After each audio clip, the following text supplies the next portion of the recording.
So good morning, everyone. This is the Program Review Process Advisory Council meeting on March 17th at 10:02 a.m. If we could just do a quick round of roll call, I'll call out everybody's association. So University System of Maryland, Chancellor Bowman. Here. Great. Maryland Association of Community Colleges, Dr. Phillips. Present. Great. Maryland Independent Colleges, College and University Association, Mr. Power. Here. Great. Morgan State University, President Wilson or designee. Not see them. St. Mary's College of Maryland notified us that they would not be able to attend today due to a Middle States accreditation visit. As you all know, those are all hands on deck visits. President Anderson. Nope. President Ginsburg. I'm here. Great. Provost Ward. Provost Van Dolman. Here. Great. President Willis. President Williams. I see that you are here, President Williams, but I don't know if you're coming off mute. Well, we're going to say that President Williams is here. Hopefully she can hear us. Provost Dreyer. Provost Milner. Good morning. Good morning. President Yam. President Jaskin. Provost Ganjay. Nope. Nope. Nope. How do I pronounce your name? Ganji. Ganji like the river, Emily. Ganji like the river. I'm so sorry. Thank you. Thank you. Provost Meyerly. Present. Great. And President Yam, I think, just joined us as well. Yep, there she is, President Yam. Great. Okay, we'll go ahead and get started. The agenda today is very simple. We're here to talk about a draft process for letters of intent. If I could have a motion to approve the agenda, that would be great. So moved. Great. And all in favor, say aye. Aye. Aye. Great. Any abstentions? Any? Great. Okay, so let me walk you through where we are with letters of intent. As many of you might be aware, House Bill 1244 from last legislative session establishes a process in which institutions are expected to provide a letter of intent prior to submitting a new proposal. The theory behind this is by the time a proposal for a new program gets to MHEC, a lot of resources, energy, time has been spent in developing that proposal. And it gets to us, and then we say, wait a minute, there may be some duplication and we have some concerns. And that's kind of really hard to deal with when so much effort on the campus has been put into developing the proposal, including taking it to your governing board in some circumstances. So the letter of intent is intended to provide the agency some early signaling that an institution is considering a new academic program proposal, and allows us as an agency to review that information and provide our thoughts about two things: potential duplication and the potential for collaboration. So last week I shared some draft slides on what we're thinking about as a proposal. This again is draft in terms of process and open for discussion and input. Before I go back to sharing my screen, I do want to recognize that there is a bill, Senate Bill 9 and its partner bill, House Bill 479, that is currently out for circulation in the General Assembly. It does make some amendments to this process. One of the big amendments that it would make is including the private and independent institutions. As it is drafted right now, it is only for public institutions, but want to put that on everybody's radar that there is a bill circulating that would amend it would tweak these processes a little bit, but nothing that I think stifles a conversation at this point to get some thoughts out about how we would handle letters of intent. So any questions there before I really dig in on what we're thinking in terms of the process? If not, we will dive right in. Again, so this is the language that's currently in statute in light of House Bill 1244. The purpose of a letter of intent is twofold: to facilitate collaboration between institutions and to provide feedback to an institution regarding unreasonable or unnecessary program duplication. As the statute is written right now, we are expected to circulate each letter of intent, but we would not post it to our website or share it publicly.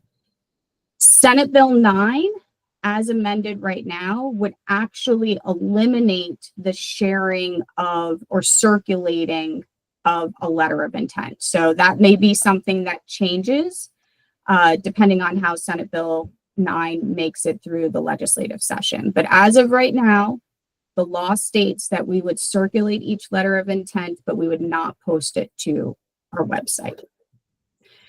So what should be included in the letter of intent? That's kind of our big question right now. These are the sections we're thinking about for a letter of intent. We absolutely want to balance that campuses may be putting in a letter of intent in the early stages of program development, but we do need to have some base information to better understand potential collaborations and have some base information about potential duplication. So the first 6 items, 1, 2, 3, 4, 5, 6, the first 6 items would be the reason why we ask for that information would be for a basic duplication analysis. So we'd want to know a general title and program description, when you would want to implement it, what kind of modality. We would want to know some draft learning objectives, those projected competencies, skills, or intended employment. We would want to have a better understanding of how the proposed program aligns with the institution's mission, that there's need for the proposed program. And then really here's the crux of it: a narrative from the campus about the distinction with similar programs in Maryland, or preliminary evidence that the program is or will not be duplicative of another current program offered in the state. And then finally, the intended population, so potential admissions requirements or potential prerequisite courses for enrollment in the program. So those first 6 items would give us some basic information about duplication. And it would allow us as an agency to review that information, think about it, consult with the institution, and give some feedback about potential duplication. The last 3 pieces or sections that we would ask for really speak to potential collaboration. So we would want to know if you're using existing resources to implement the program. So do you have faculty? Do you have a research center or research facilities? Do you have existing partnerships that you're going to leverage? Are you going to need new resources? So would you need to hire new faculty that have specializations in particular fields? Would you have new faculty to expand your capacity to teach specific courses or mentor students? And would you be asking, or have you asked for capital funding to expand your resources? And then finally, external considerations. Are there licensing or certification boards that we should be aware of that's informing the curriculum? Are there national accreditors that we should be thoughtful about? Or are there any other approvals required for the implementation? So these would be the potential sections that we would want campuses to articulate in a letter of intent. Yes, go for it. I see a hand raised. I don't know whose hand is raised. I'm so sorry. Dr. Jaskin. Oh, you're on mute, it looks like. Sorry about that. I wondered in this letter, that duplication section, again, sounds like we are only sort of looking for one, or the default is we're looking for like one program in the state. And I just wonder that whether there should be a section that talks about the workforce need of a particular program, because otherwise it seems as if we're not addressing one of the main reasons why we build programs, which is that there's a need in the market. Absolutely. So we do have a section in this list that highlights need, and we can talk about need in lots of different ways. And we can articulate this in our guidance when we get to this point. Certainly need in terms of graduates for the program, that there's a workforce outcome, but also a need that there's a student interest in the program, as well as, this is important to society. This has a societal benefit in some way, shape, or form. So we absolutely need to talk about need. Well, and I just wonder maybe if there isn't more kind of detail in that section that articulates the specific sort of pockets of information that could be considered. That's great. We can absolutely expand that section and provide more guidance about what we're looking for and what campuses can talk about when we talk about need. Dr. Ginsberg. Yeah, thanks. Thanks, Amy. A couple of comments. Let me begin with just leveraging, Julia, what you had mentioned.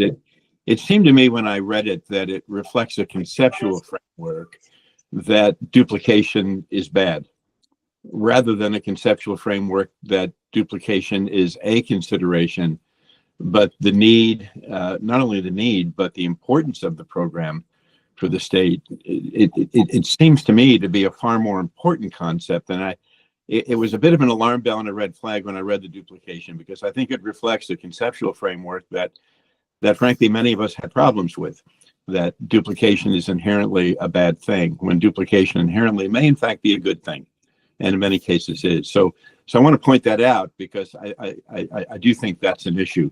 But there's some other issues too I want to just raise for consideration, because I like this, but it seems to me that this is almost a proposal rather than a letter of intent. Letters of intent typically are, we intend to submit and the detail will follow. This seems to me to be far more detailed than I've ever seen a letter of intent process to be. And I'm wondering if you or Sanjay others might address a little bit about your thinking about why this level of detail is needed in the intent process. But just a few other quick things. One is, you mentioned it's not going to be put on the website.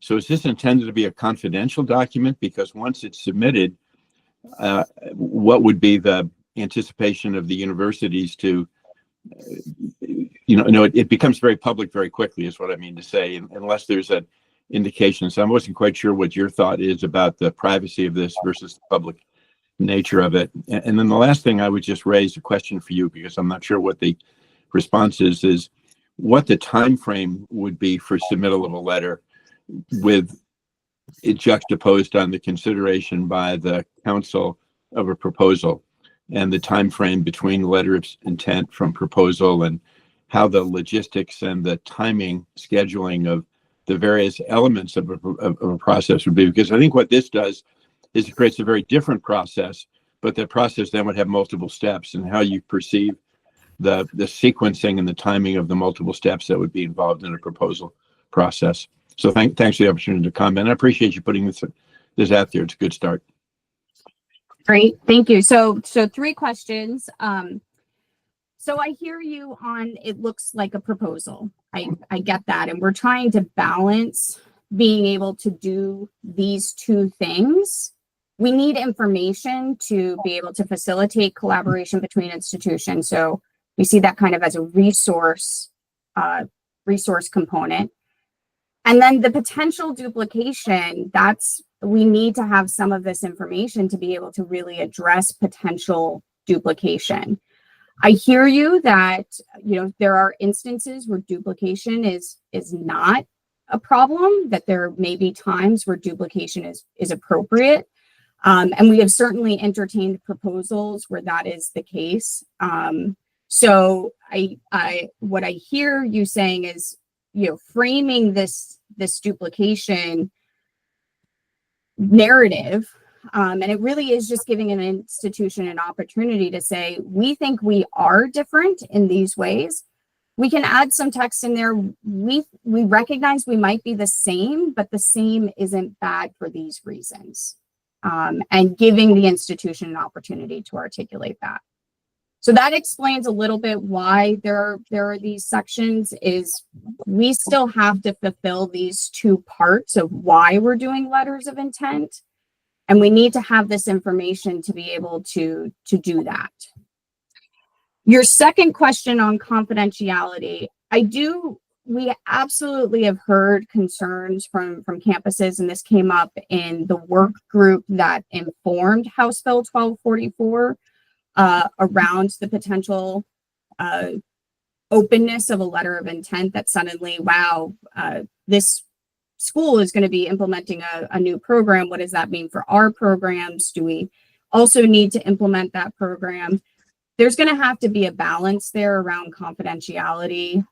We also hear that from out of the concern, not necessarily within Maryland, but concern with neighboring states, particularly DC, Virginia, and Pennsylvania, that often take our students. And if that means, a Pennsylvania school opens up a program sooner than a Maryland school. So we've got to think through that. And I think you have our commitment from the agency to be thoughtful to support our Maryland institutions in the broader regional context. So more to come on that front. And then finally, timing. When I've talked with my staff about this, it's our hope that we do this quickly. When I say quickly, we would take a week, 2 weeks, 3 weeks to review a letter of intent. And without getting ahead of ourselves, this is what the process would look like. So let me hold that thought. But we are sensitive that we need to be responsive to these letters of intent and provide feedback in a timely manner. We can't be taking, 4, 5, 6 months to giving you feedback. So we'll, we recognize that there's some sensitivity to that. I hope that answers your questions, President Ginsburg. Yes, good. Appreciate it. Yeah. Thanks so much. I think President Yam is next. Thanks, Emily. Thanks all. And thanks for your work on this. So I had the question on duplication as well. Healthcare programs, oftentimes very prescriptive curricula. So I'm glad that we kind of addressed that. Under the duplication, was there any conversation or thought about the geography factor, the distance between the institutions? That's come up on numerous times. When I know from my experience with the process, the program approval process, and I just wanted to know any thoughts on that, on that geography piece. And the time frame was discussed. Mark, thanks for bringing that up. I had the same question, but just to expand on that piece, after MHAC, after your team would review it, would there then, do you envision there's going to be then a back and forth? Because obviously the institution would then have to respond to what you've raised in that review, correct? Potentially. So that's a good question. So right now we are envisioning it to follow this pathway. So let me get into the process. I do see that there are other questions, so we can go back to the content. So we would get the letter of intent, this piece of it, we'll see what happens with Senate Bill 9. If this is not something that we are required to do, then we would eliminate it. Our analysts would review it for those two things: concerns regarding potential duplication and opportunity for collaboration. We are envisioning that we would have a meeting with campus leadership, whoever is most appropriate at that point in time. It does not necessarily mean provost. It could mean dean and others who are developing the program, faculty, so that they are aware of our concerns. We'd have a dialogue between agency staff and the institution. And then we would provide that as a written response, reflecting the concerns and reflecting that dialogue, and put that in writing. What the institution does with that is up to you. We would probably stop we would be open to continuing conversations with the institution, but at this point, we would end the regulatory oversight of doing a letter of intent and what the institution is expected to put in a proposal. The purpose of this is so that the campus the purpose of this is so that the agency has an opportunity to provide early warning signals before the campus really pursues a program. And again, highlighting potential collaborations and potential duplication. So that's what we're looking at in terms of timeline. President Yam, did that answer your question? That part's helpful. And just one other clarification, and I apologize for coming on the call late. With the letter of intent, that's going to be required for all undergraduate and graduate programs, whether it is brand new to the state of Maryland or it's existing, correct? Or no? Okay. So right now the law is limited to graduate programs. I would need to go back to look at the language. I do not know if this would, I would need to confirm the details about a new program versus a substantial modification to an existing program. Dr. Dowd, Oh, yes. I've been here. Soma Kadia, Assistant Attorney General to MHEC. It's only for new graduate programs in the law. Thank you. Thank you for that clarification. And by new, does that mean new to Maryland? New to the Versus institution. So it's okay, thank you. New to the institution. Mr. Power. Thanks so much, Emily. I'm going to echo some of what's been said, but in a slightly different context.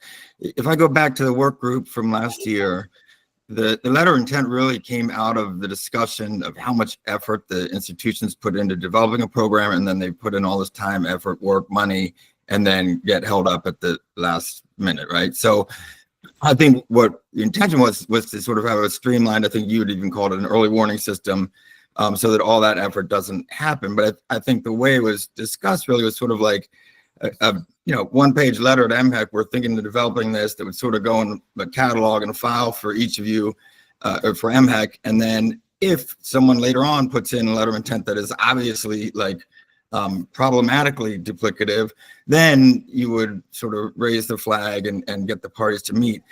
And the intent was for it to be streamlined and easier. But this, to President Ginsburg, statement, I mean, this really seems like we're doing the process twice, right? And we did talk about that at the work group. That was the last thing we wanted, was to have 2 program approval reviews. And so I'm just wondering if you can comment on that a little bit, because I think, if it was the first 6 things, and then if you saw problems, you asked for more information, that would be one thing.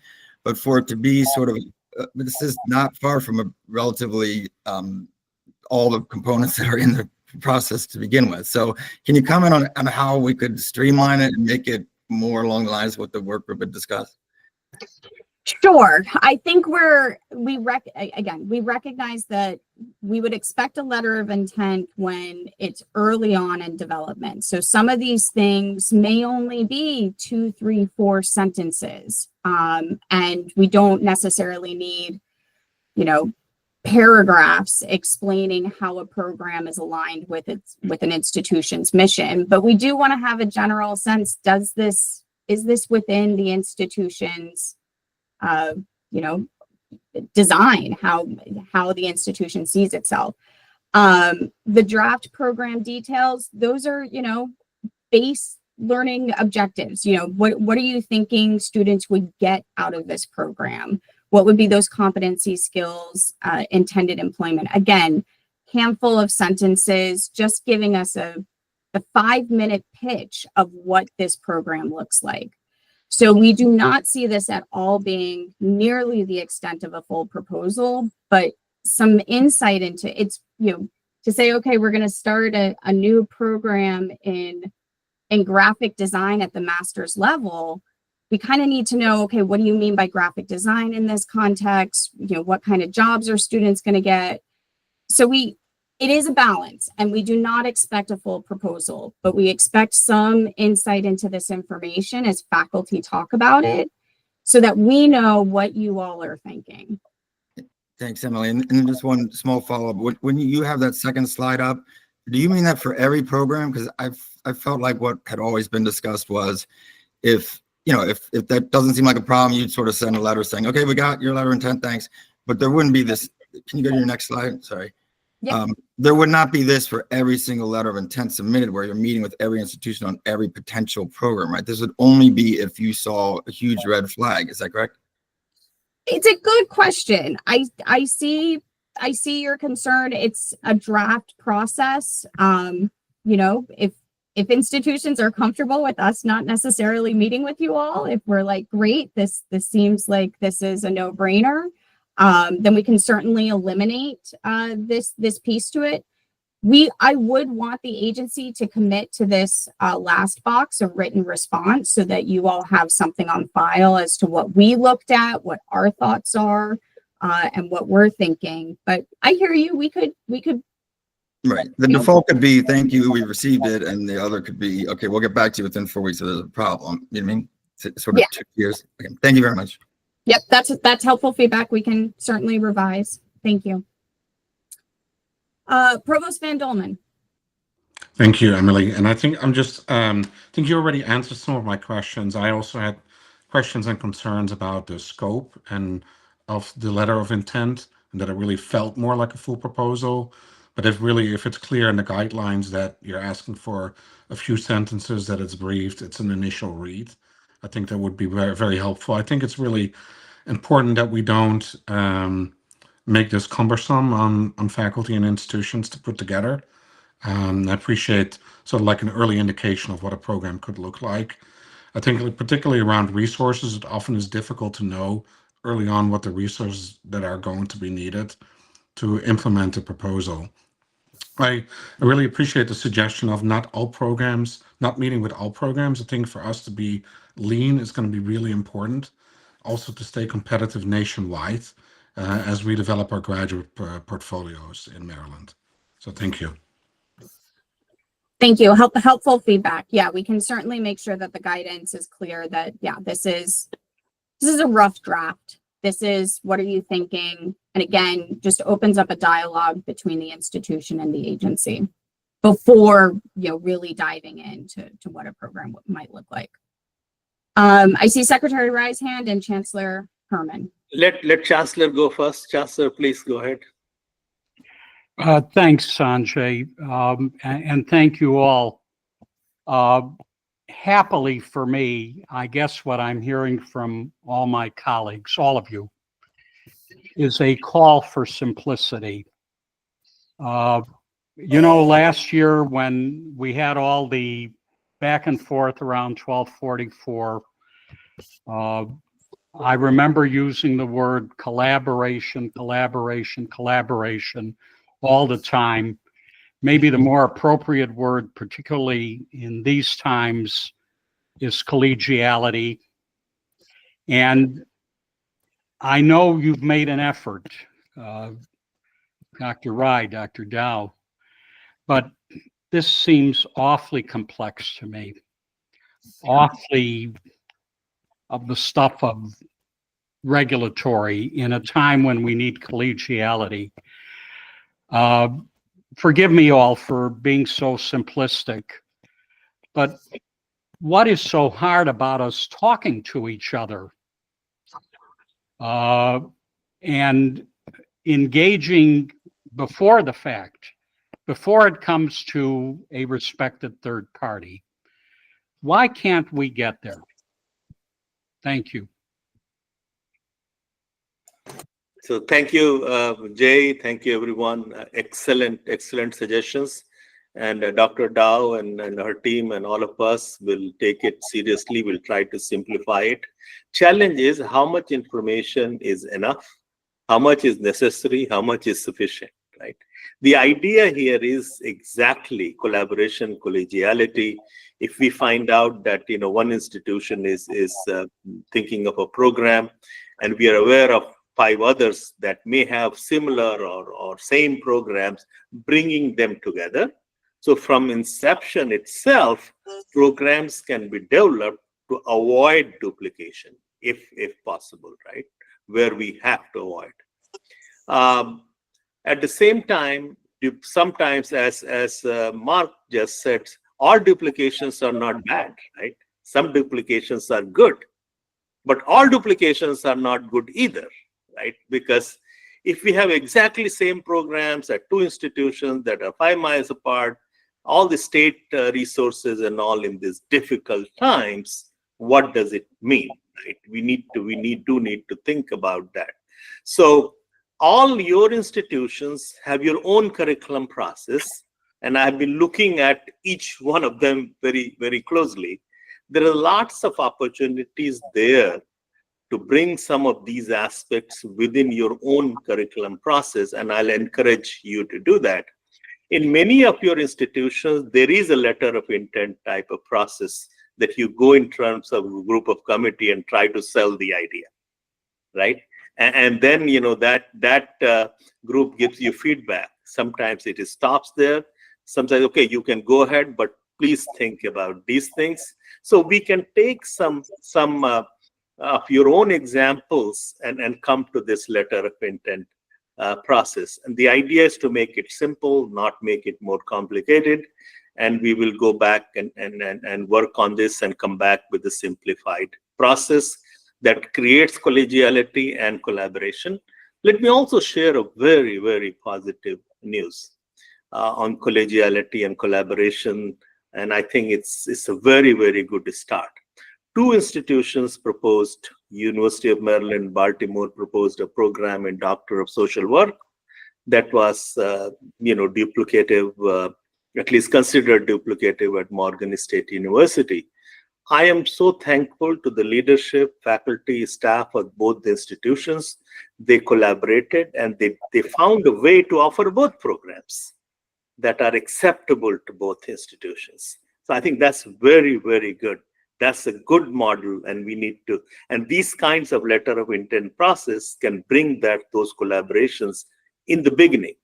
And that speaks of collegiality, because, once you're far ahead, then we are sometimes strange, right? We want to have programs, we have arguments, we have debates. That's not always good for collegiality. In terms of duplications, we have approved programs that are duplicative. I remember a nursing program just recently where 2 institutions kind of shared their boundaries, but nursing program, given the need, was approved because that duplication is good. And there are other instances where duplication was allowed, but it is a complex issue. We need to keep that in mind. House Bill 1244 has been passed. It's a law. Part of the law, letter of intent, and all these things are required, but we have opportunity to do the letter of intent process in a way so that it's not cumbersome for our institutions, and at the same time, it gives enough information to start the conversation. Thank you so much. Mark. Sorry, I was on mute. Thank you, Secretary. Good comment. Two just comments leveraging what you just said and the issue of duplication. There is, I think, a process, and we talked about it last time, Emily, and you led conversation about it. Looking at the labor statistics and the need for various professions in a state, it just occurred to me that doesn't seem to be necessarily part of this process as you've outlined it. And it might be very useful to take a look at that, because I think the labor data in the state may be part of a bigger puzzle about labor data, and not just in Maryland, but labor data nationally. And an issue that I raised last time, I'd raise again, is that in Maryland, we ought to be looking at not the duplication of programs today or the jobs of today, but the jobs of the future. And I think MHEC's role is not to think about the moment, but to think about tomorrow. And I think that's a very important part of this process about how a new proposed program could be related to the evolution, if you will, of a field and the evolving nature of many fields that are so important to the economy in the state. And so it just occurred to me, Sanjay, as you were talking, that was a little conspicuous by its absence in in the model that you proposed, and I'd suggest we think about how to integrate it. I think that's an excellent point, Mark. I think we should definitely take advantage of it. Noted. We can definitely expand that need section and highlight workforce need, student demand, and benefit to society. Those are often the three needs that we talk about. So we can clarify that. Dr. Meyerly.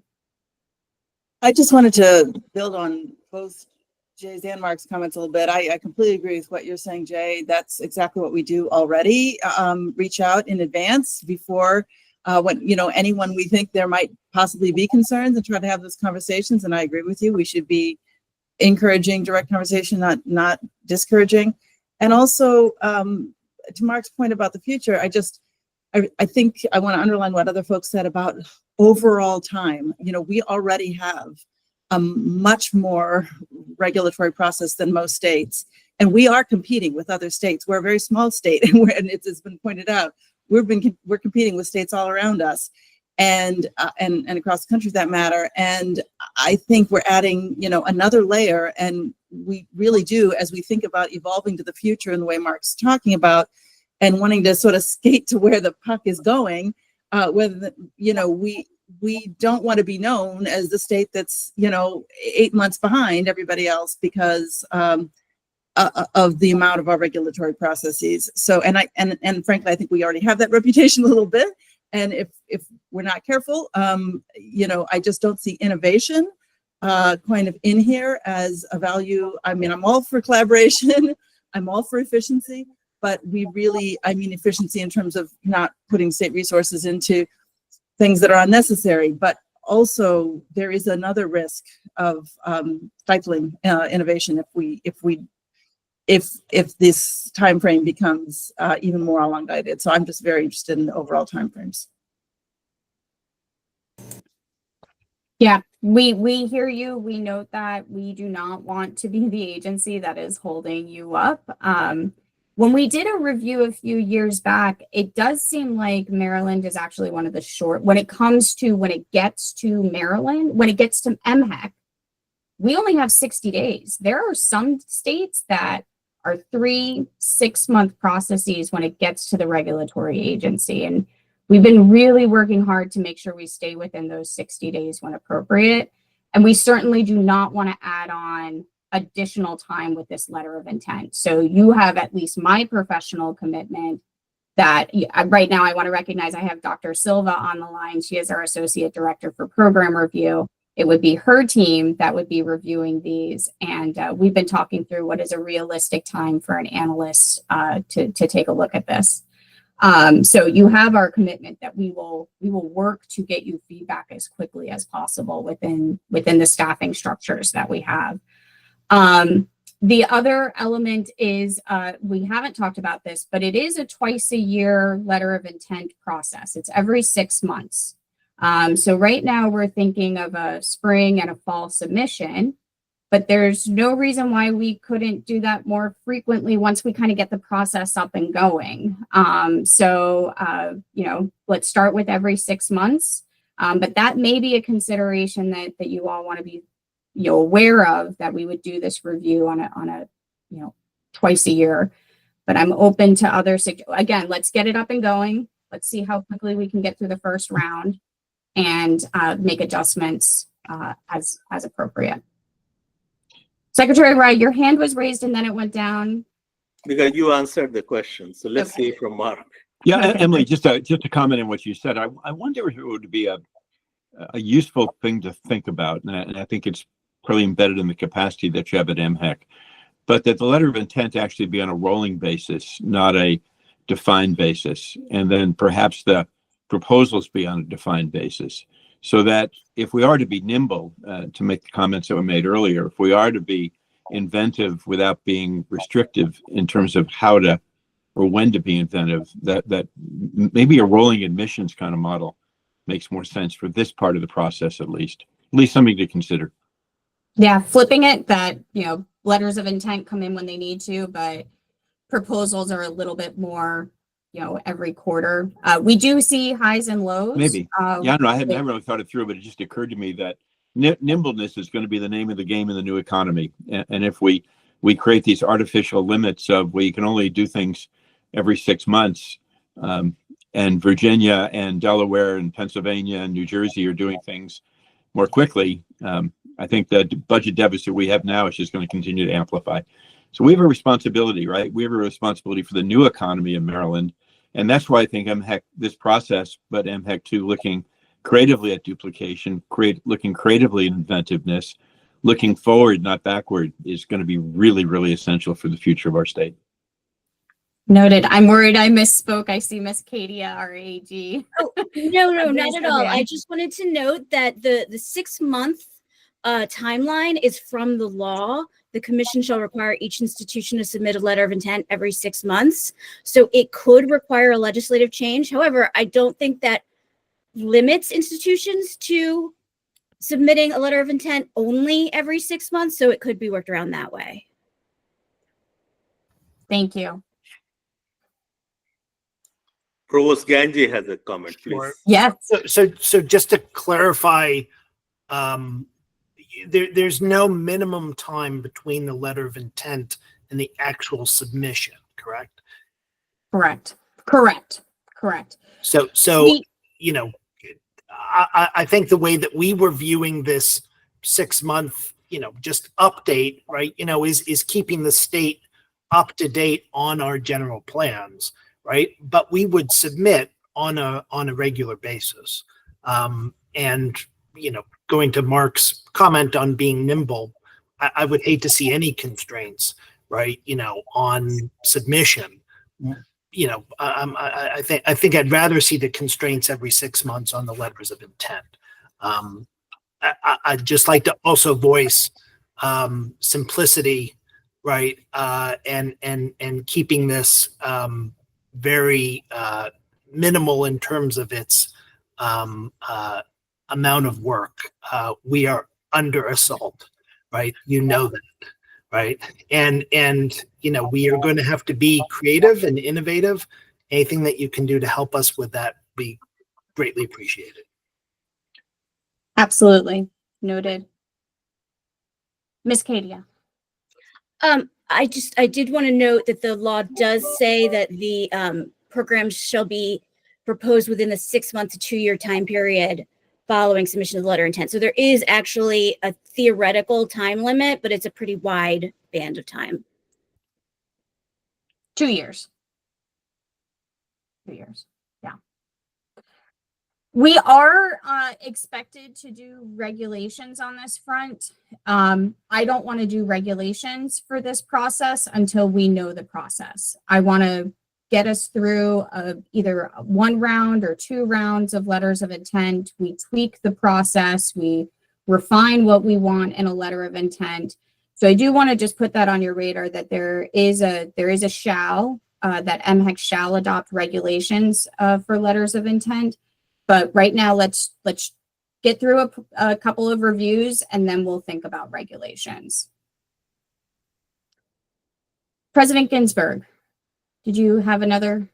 No, sorry, I didn't put my hand down. Sorry, Emily. No, that's okay. So let me walk you through next steps so that you can mull this all over for the next 4 weeks. Certainly, we wanted to introduce what we were thinking with you all. That's the point of this Program Review Process Advisory Council for you all to provide feedback, and we appreciate what you've shared today. We'll consider revisions based on this feedback. What I'd like to now do is prepare materials and guidance for your review for the April meeting. So we'll work, it may not be fully complete, but it would give at least an outline of what we're thinking that articulates some of these details in a guidance document. We will continue to provide updates to the commissioners around these developments as we update all sorts of House Bill 1244 requirements. We'd like to implement this process, this first round of letters of intent, sometime this spring. So whether that's in May, June is technically, I think, summer. So my hope is, within the next 6 to 8 weeks. I will certainly want to provide some updates to you at the April meeting with some of these materials so that you can, again, provide feedback. And then we can think about timing at the April meeting. So that's what we're thinking in terms of next steps. Thoughts on any of this?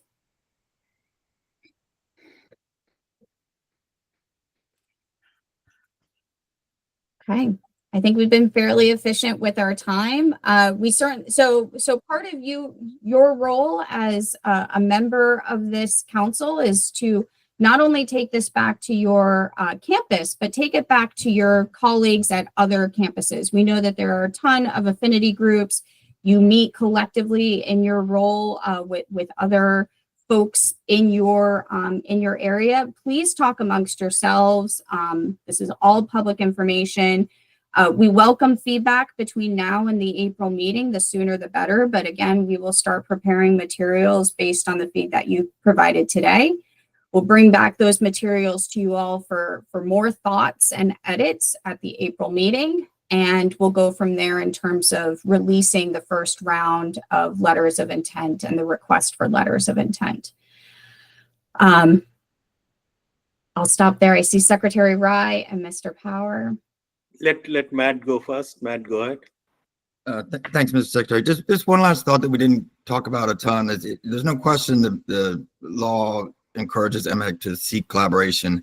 But I do also think it would be worth fleshing out a little bit what that means, right? Because, a regulatory entity telling two entities to collaborate is coercion, not collaboration, right? So I think the General Assembly was directing MEC to facilitate collaboration where it is naturally available and where it is a correct fit.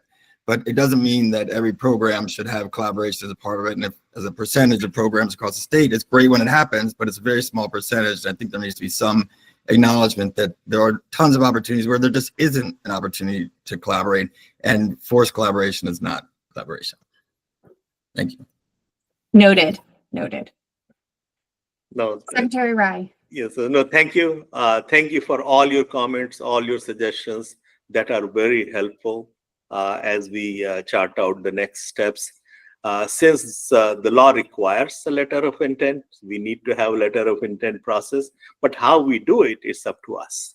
And we must do it in a way so that it's not too cumbersome and it doesn't add too much. I hate to use the word bureaucracy these days, but I don't think we should make it more complicated. I'm going to request you, many of you have a curriculum process where there is a similar step. If you can share your model, that can help us guide in this situation. I think, and we can learn from that. Then I think some of the other comments, we have a lot of room for improvement in this process. And this group, with your advice, will continue to do that. But I will also say that we are significantly better than a lot of states. So let's not just say that all other states are doing so well. I belong to this national group and I talk to my colleagues all the time. For us in Maryland, it's 60 days. Once proposal arrives to us, within 60 days, we have to give a decision. And our average is less than 60 days. Many proposals have been approved very, very quickly, within a week or 2 weeks time period as well.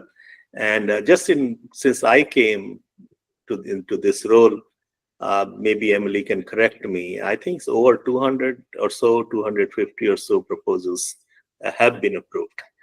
And so while we have we are in this very competitive environment, we can't put restrictions and complexities in front of our institutions. So we are competing for students, we are competing in research, We are competing in every area. What's happening in last few weeks, a month, we are all aware of that, and we have to be mindful of that situation in everything we do in the state. So making it easier for our institutions is important. Within that, our own institutional curriculum processes also have room for some changes. Let's see how we can make that one easier too, because sometimes a lot of time is taken there as well. So how can we use that letter of intent process here to bring changes into institutional curriculum process? Maybe there is a room there as well. The other thing, economic competitiveness will come from institutions of higher education. And if emerging areas of economy, if we can create programs, and if it takes 2 years, 3 years to create a program, industry is going to change. So we have to look at everything with respect to curriculum process.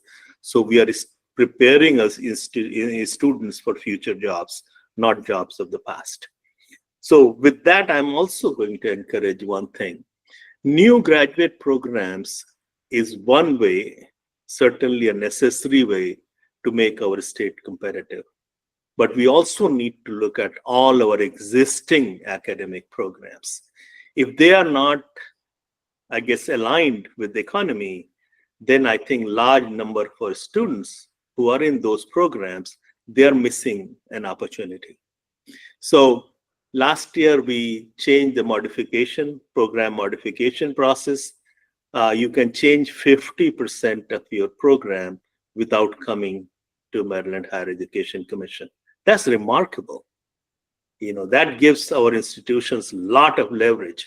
So at some point, we would like to know how that process is benefiting our institutions.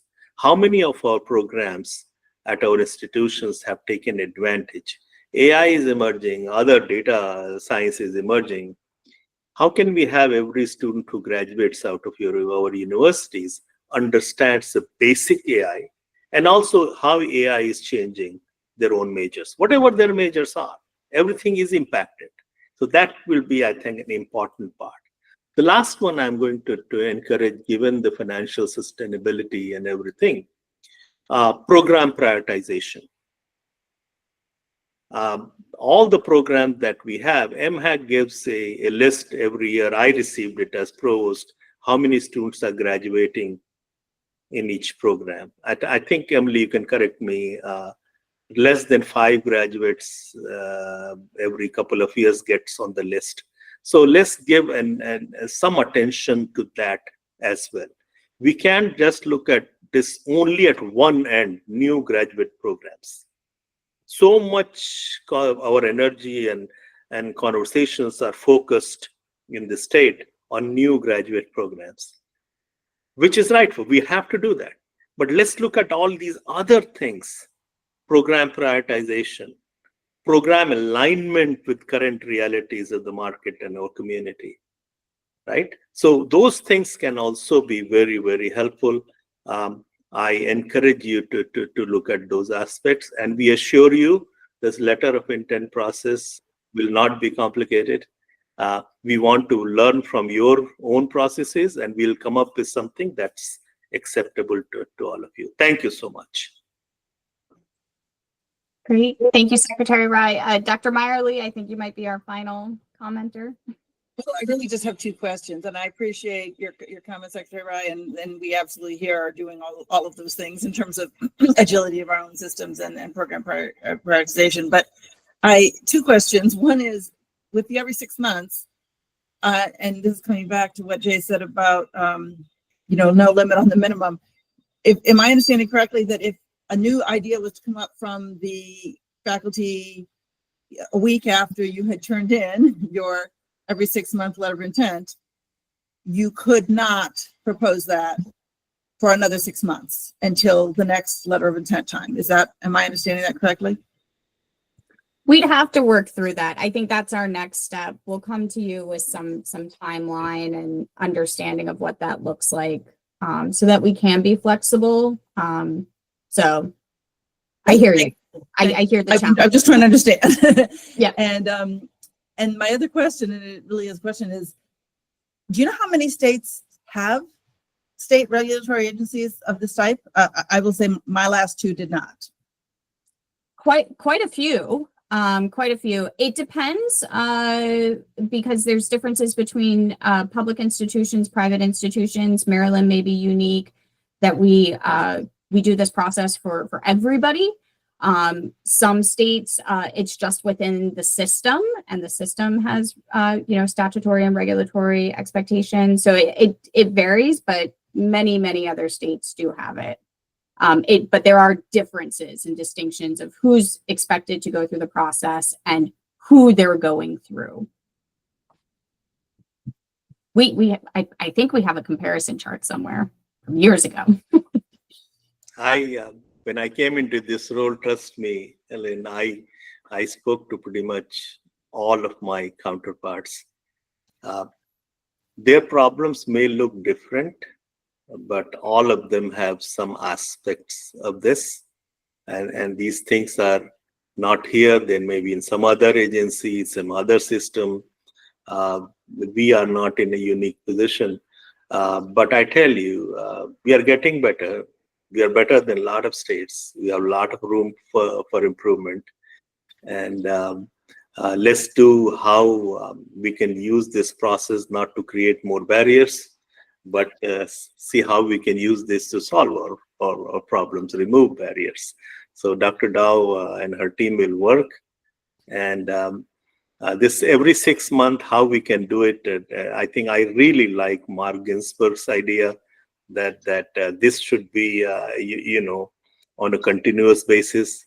Maybe program proposals could be, twice a year or something. We can look at that too.